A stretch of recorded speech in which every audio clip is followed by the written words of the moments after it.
All right, hello everyone. Welcome back. Today is the 6th of January, January 6th, 2026. And at the moment when I'm recording this, we're having a Venus Cazimi in Capricorn that also happens to be conjunct with Mars.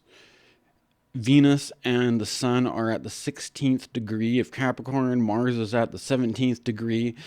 And so we're right in the middle of it now. So I'm kind of like making a video about the transit while we're in the midst of this.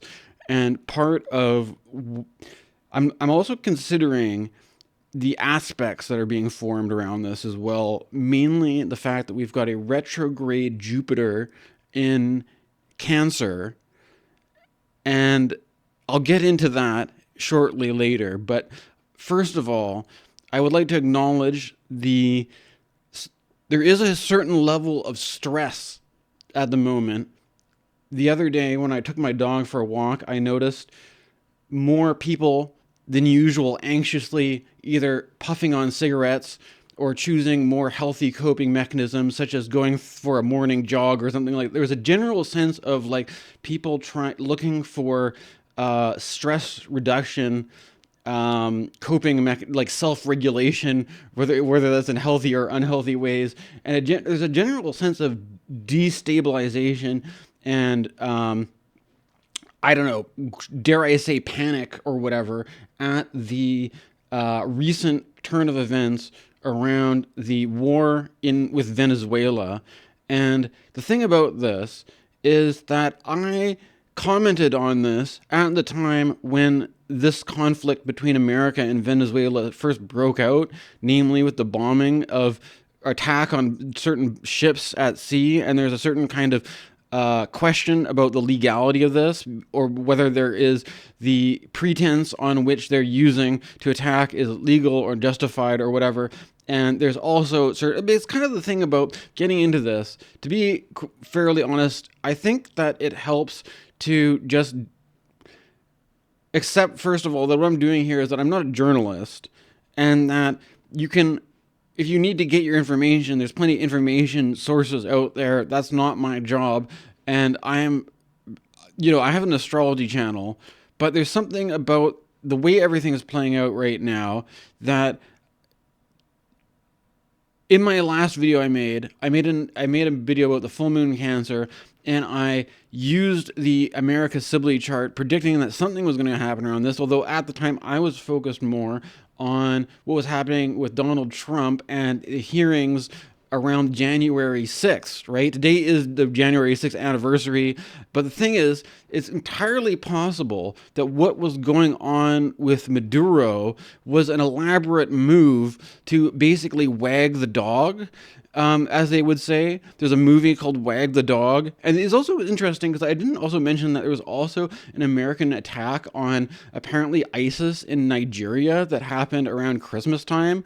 But one of the things that I've noticed, anyways, is that there's things that happen in the news, things that happen in current events, and then there is how this registers on in the mass psyche of people that are, let's say, near to you, as in like your friends and family, or if you are watching perhaps different influencers online with social media, how different events register with, or different celebrities, different people register certain things as being important and speak up about them, or they don't, or whatever.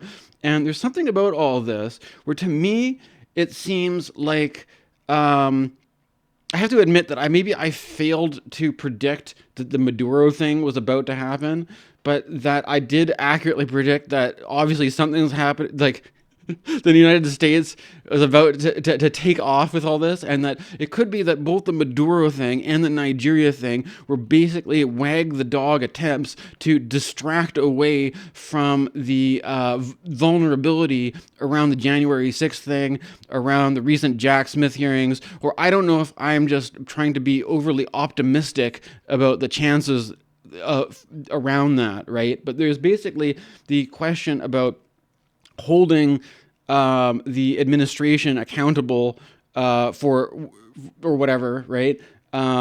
And this is all apparently happening right now.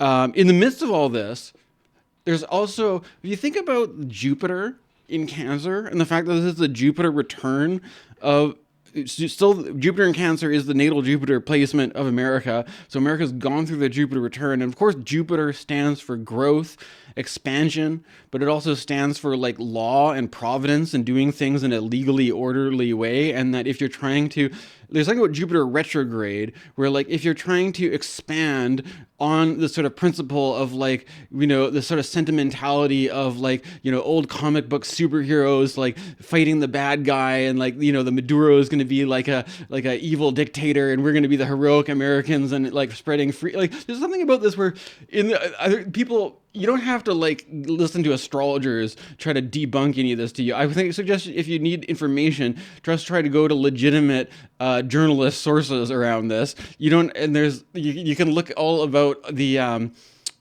you know, the criticisms about around the politics around this. That's not my job, but there's another underlying layer in this around Jupiter and the idea of risk taking, of gambling, of making risky moves, and retrogrades as being as reversals, right? That with you're trying to make this big dick bravado risky move to, you know, like what if this is something that you and then automatically declare you got it, it's yours? What if this just slips through your fingers and you don't actually got it and it's not actually yours, right? And there's something also about this that with Jupiter retrograde that there's all in if you listen to different podcasts or different news or what, there's something happening right now around sports gambling, but not just sports gambling, but the idea of placing bets on all kinds of things. And I was watching a great video recently by a YouTuber named Reptarus on Ice. And this guy was criticizing this whole recent trend around specifically there's a certain demographic of, you know, very immediately like frat boy kind of dudes, I guess. But there is applying this to throwing dildos, sex toys, onto the court at women's basketball games and then creating a system of betting about what color of a dildo are they going to throw onto the basketball court, and then this being a kind of like derogatory way where you can the women, it's like kind of a gesture to objectify the women as sex objects, where if whoever is going to be a good basketball player or not, this is not what they care about. And then, but the idea that if you're betting on somebody throwing a dildo into the court rather than the actual basketball game, this is easily rigged because you could just like send your guy in there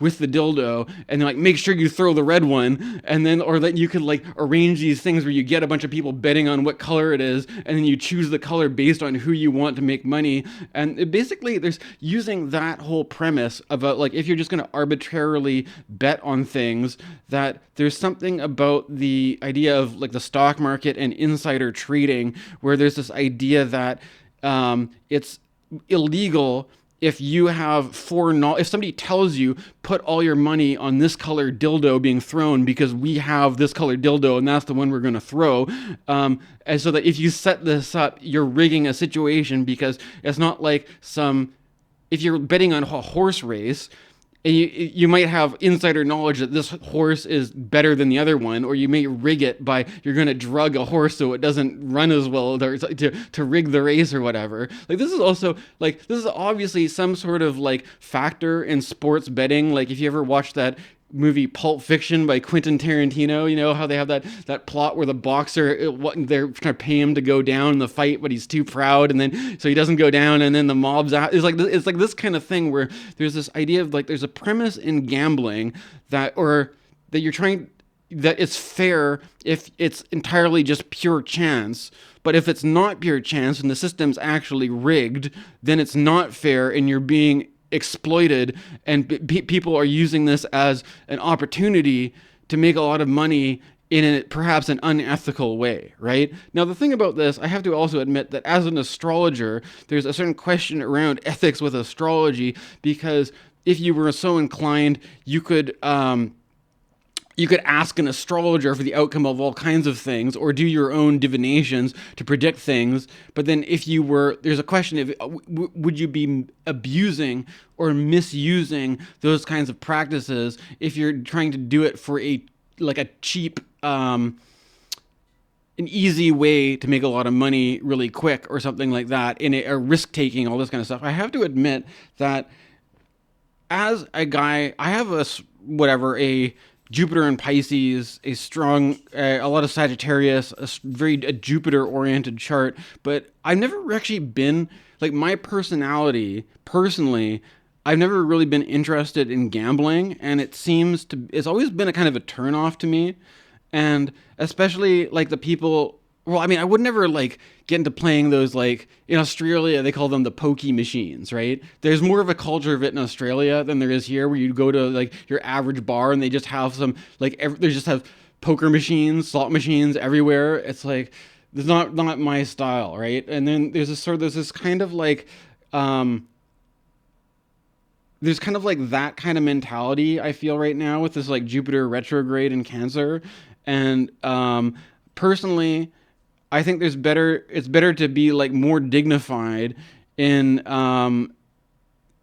not trying to like take opportunity of any sort of like, you know, get rich quick scheme or whatever, to advantageously seize upon some opportunity but this is apparently what is characterizing this political moment right now, is that there are all kinds of things where there's this question about things which are just up to pure chance versus things where human agency and human will and human decision making you're not really betting on something that is just like which horse is going to win in a race, but betting on things that are done very strategically and very deliberately, and that you can kind of see in advance like what the game plan is. And so what you're betting on isn't really even, you know, you've got insider knowledge, and it's basically just a controlled system of who gets the knowledge, and then to make it play like you are just like making a fair bet to make a lot of money, when it's all rigged basically, right? That, and the thing is with astrology, I have to admit also, I did find an astrologer recently who does sidereal, and I was kind of impressed. But I'm not switching to sidereal. If you stick with a tropical zodiac, if you stick with Capricorn, and the idea of the decans of Capricorn have a lot to do with material power, obviously, right? And there's something to do about this with the idea of control of resources, control of territories, and there's certain anxiety, because it's destabilized the certainty around the resource economy. But we've already been through a goddamn whole year of this bullshit.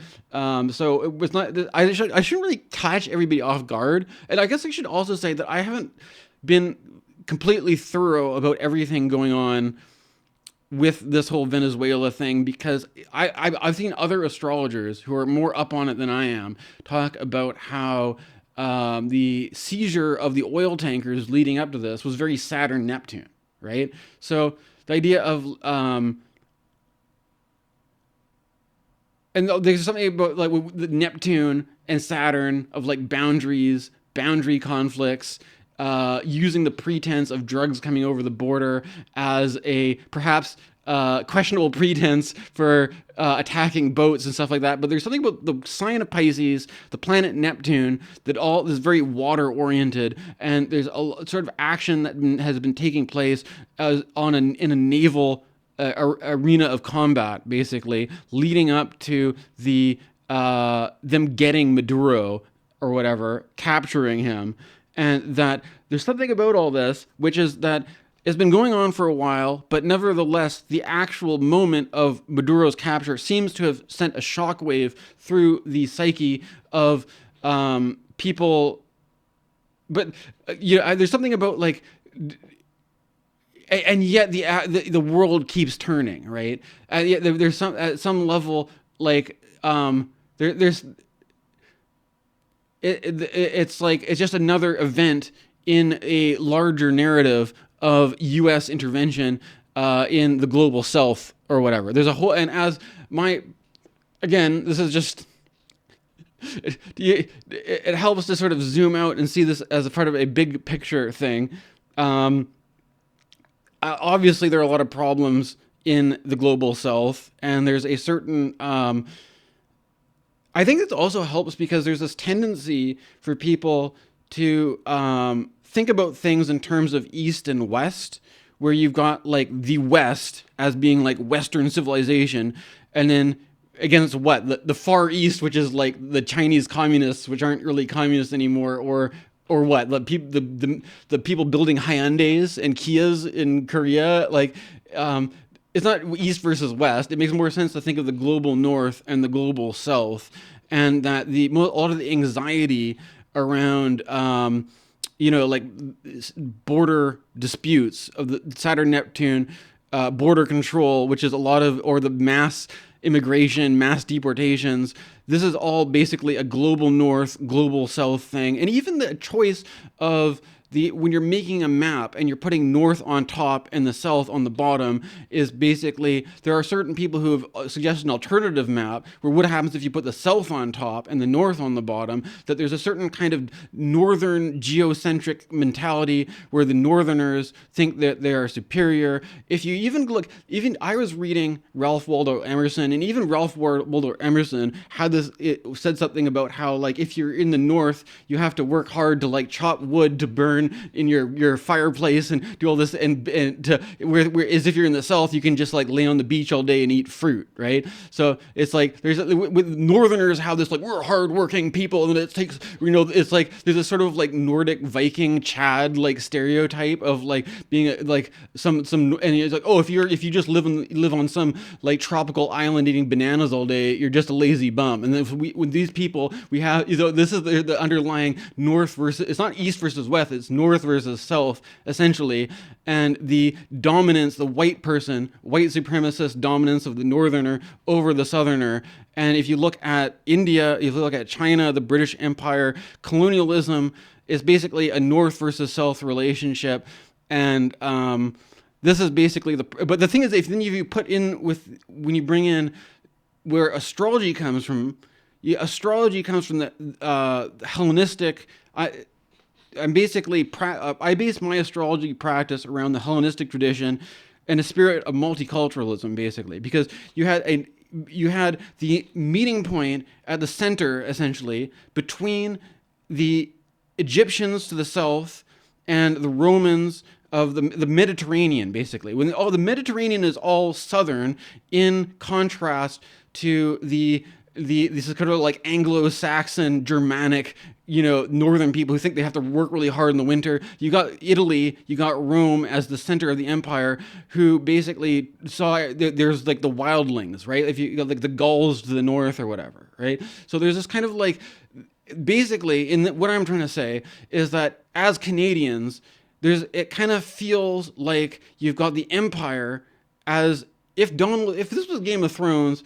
It's pretty clear that if you just take the visual language of Game of Thrones, that Donald Trump is obviously a Lannister, because he wants to like take his bathroom and embroider it with gold and all this kind of stuff, and like have the big Roman columns and stuff, like, right? My basic thing is that Trump would be like a Lannister, and us Canadians, we would all essentially be either like Starks or Wildlings. And then the South would be like the Martells would be the equivalent of the Spanish colonists in the South or whatever. So you've got this basically fantastical. I don't know. I'm just kind of riffing on this, but this is basically the anxiety right now. That as Canadian citizens, we are there is perhaps not at the level of anybody caring enough to actually talk about it, but at the level of basically. We have to stoically sit with this basic premise of anxiety that our privilege as white people who get to basically just sit on a pile of resources and profit off of it, and then sell things. It's kind of funny because in all of this insecurity, like of unpredictability, basically, right? That there's a lot of like the psyche of Canada puts a lot of its like stability and security in the fact that we have a lot of resources to depend on, and then as soon as the imperial invaders start acting like they are Roman conquerors, like out like to spread like there's a point about America is that it's supposedly a free democracy, not a like the Roman conquerors, right? And so as soon as you start acting in this kind of Roman conquering imperialistic way, it starts to make us feel like we're the Gauls in the north, or the wildlings, and like that we have to like we're gonna be like the forest moon of Endor or something like this, right? Like a little bunch of like we're gonna be like a bunch of like Jawa people in the tree, not Jawas, Ewoks, right? This is basically the with all this Capricorn shit. You can maybe see where I'm getting at here, right? We're gonna have to. This is the basic anxiety of populating an area which is has a bounty of resources. When people are making opportunistic grabs to seize, to expand and grow their material wealth, in a arrogant and imperialistic way, basically, right? So this is perhaps the shadow side of Jupiter. A kind of unrestrained greed, a sense of entitlement, or a distorted sense of like heroism, of like being a good guy versus a bad guy in a very like kind of naive comic book kind of fantasy sort of way or whatever. And so I'm just sort of it's interesting also to consider like the idea of the stock market in terms of like gamma and delta trading. If you guys have heard about that, because like apparently the derivatives market, a lot of money is wrapped up in basically not gambling, not the idea of owning commodities themselves, but the idea of like putting money on uncertainties, or like measuring where the most uncertainty and instability is, and then being something where like you are banking on creating chaos and uncertainty and basically stress. Like we're going to like produce a system where like the more we take the stable certain world that and we just destable it and freak everybody out, then while everybody is confused, we'll just throw a bunch of dildos onto the basketball court and then bet on it and then make a bunch of money in a rigged way, and everybody will be too burnt out from being stressed to want to talk about it. So like we're just gonna like kind of sit around and be like, oh well, that's just how it works these days, and then just passively like not give a fuck. And you know what? Rather than being bothered by it, why don't we just, I'll just take a nap and do my self-care routine, and do some yoga or whatever, and manifest abundance. And what do you guys want from me, basically, right? The thing about this is that I am in a position where there's this sort of, I don't know. There's some other sort of, there's the Jupiter, the altruist, about like donating to a charity cause, or trying to like make up for the fact that you are, like as a Canadian, from this position, if I have a certain degree of stability and my neighbors to the south are having any sort of social security completely eroded, is it my job as a person who is basically dependent on living at my parents' house to be saving your guys' ass because you can't pay rent, or your car broke down, or that you need to pay a medical bill, or you need to pay your vet bill, or all this kind of stuff, and like that I'm supposed to do like what? I'm a bake sale fundraiser with my fair time to save all the Americans or something. Like, I'm sorry, but like there's something about this too, that there's like the way it creates a certain sense of like, I'm not Bill Gates just because I'm a white guy, and I am what can I do to make the situation better? Like I'm not going to, for one thing, Am I going to just self-sacrifice all my material security for the sake of bailing out somebody who can't pay the rent or something like that? Or am I going to like use the try to be opportunistically figure out a way where I can bet on somebody throwing a dildo into a sports game and become a millionaire in a sort of not so respectable way, and then just say to everybody else, "Oh, you missed your chance. Sorry, I warned you. I tried to say that everybody should be putting their money on stupid fucking dildo basketball game bullshit, and you didn't listen to me. And now this is just how it works now. And like, if you wanted material security, that was your only shot. And now you missed it. Now everybody's fucked." Like, it's kind of like this is the situation we're in right now, and I think that there's kind of like, I think that there's certain wisdom in like not pushing too far in either extremes, but trying to stay in a comfortable middle. But when that comfortable middle is only comfortable because it's the center is the power center, that you're like, oh well, it's very comfortable just to be like centered in the Roman core of like I'm in the core of the colonial empire, and it feels safe to have the fucking Iron Dome over my head. Yeah, I'm sure that's a very secure place to be compared to the people getting fucked over. But again, I don't know. I'm just kind of I don't. My whole point here is that I don't want to just be rambling a bunch of bullshit to the point that I say something that I regret later, and um, like I'm not making much money off of doing these astrology videos, and I think that part of the I don't I'm not that. I have to admit basically that when it comes to YouTube in general, and the fact and like the idea that I'm recording videos to become a talking head on some person's screen, this is not something in itself that really motivates and inspires me very much.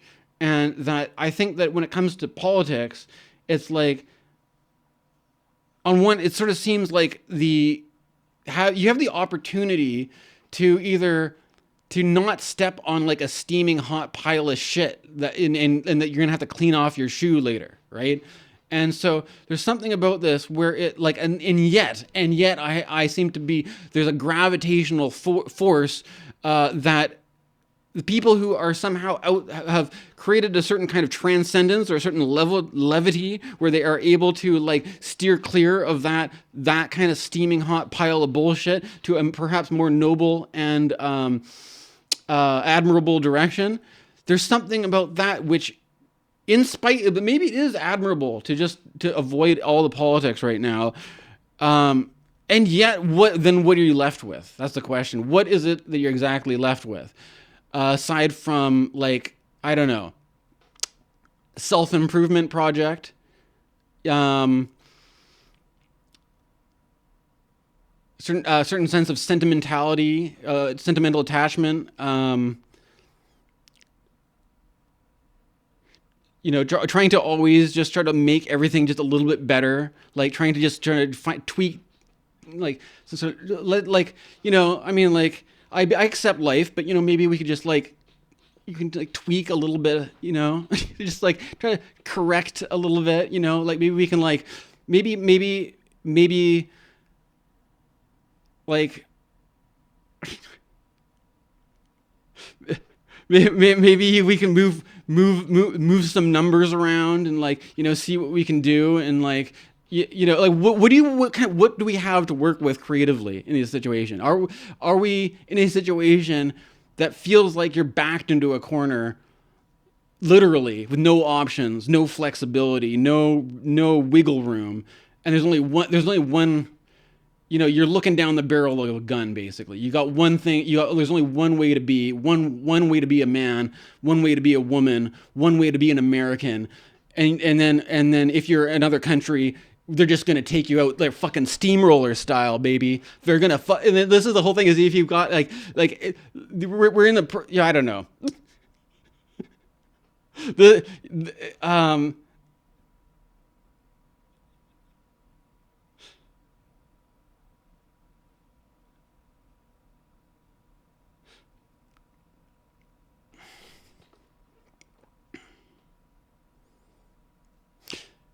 And to clarify, the point here is that like in the medium of YouTube, basically, how many ways, how many options do you have in terms of like choosing how you're going to make a YouTube video?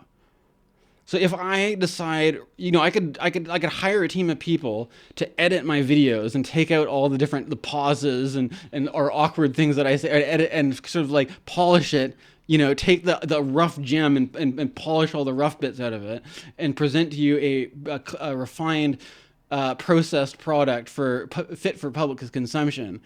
But then, what if I wanted to make a video that had all the awkward, like that I was just like having a lot of awkward pauses in it, and I was wasting your time basically because you're a busy person. You've got stuff to do. You got your kids to take care of. You got your errands to run. You've got to keep up on the news. You can't just dilly dally. You got to work. Okay, and this is what Capricorn is all about. You're gonna have to set some goals. You're gonna have to organize your schedule. You're gonna have this. I have to admit, honestly, there's something about Capricorn as a sign that natally, this is where I have my one Capricorn placement is Neptune, meaning that it is a area of confusion and uncertainty, and it kind of like, it's like if you are asked to, if you're like right-handed and somebody asks you to like draw with your left hand, and it like looks like looks like you're trying to be Picasso or something like that. This is what it's like. I have a Neptune placement somewhere, right? That you've got like Neptune, like instead of just being able to be like, I'm going to look at things practically, set pragmatic goals, and make modest sort of material improvements. If I try to do that as a native with Neptune in this sign, I feel it comes out all like Pablo Picasso. And if you guys are uncomfortable with the reference, that because Pablo Picasso was like a womanizer and not a good role model, then that's the point, right? Because it's not just that it's all like, ooh, it's all abstract and stuff. No, there's some real ethical, moral problems behind it, and I'm just too confused to be able to. It's just a bunch of fucking funhouse mirror cartoon world to me, because I don't get it. I don't understand because of this Neptune dynamic, right? And it's because you have to understand that this is all happening with Saturn and Neptune conjunct, Saturn ruling Capricorn, Saturn ruling Aquarius, and we're caught in the funhouse mirror world. We're getting steamrolled by a bunch of fucking bullshit. And the best I can do about it is make a couple astrology videos in the morning or whatever. You got any better ideas? Leave a suggestion in the comments. Why don't you? Okay. So thanks for watching. Happy January, everybody. Like Jesus Christ. Like, hope everybody's hanging in there. I think honestly, do what you gotta do. Don't listen to these people who tell you that self-care is basically a selfish consumer tool of capitalist control. That's just meant to keep people as passive, docile sheep who aren't going to fight back. I think it's better to just do what you got to do to take care of yourself, and don't get stressed out over a bunch of fucking bullshit. Because at the end of the day, it's just a bunch of fucking frat boys throwing dildos in basketball courts. Thanks for watching.